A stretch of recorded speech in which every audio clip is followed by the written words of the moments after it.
P T I کے سابق M P اے سردار safe الدین کھوسہ صاحب کے ان الفاظ کو سننے کے بعد کیا زرتاج گل بھی اب کھل کر آئے گی این اے 185 میں اور سردار دوست محمد کھوسہ صاحب کو سپورٹ کرے گی؟ سنیں ذرا سردار سیف الدین کھوسہ صاحب کیا کہہ رہے ہیں۔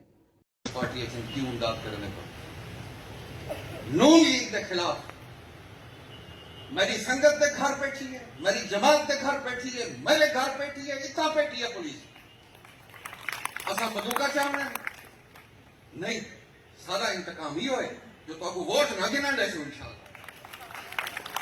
میں تمام پی ٹی آئی کے دوستوں کو میرا پیغام پہنچا کہ تسا نون لیگ کو بدلہ گننے تو یہ موقع ہے، یہ کو بہتر موقع نہیں ملنا۔ سارا دشمن سارے گھریں دے وچ پولیس نون لیگ نے پھیلائی اور اسا نون لیگ کو یہ چیز کا جواب دے کرنے انشاءاللہ۔ اور سارے ناتھیوں نون لیگ کو یہ چیز کا جواب دے کرو، کم از کم ڈیرہ غازی خان دی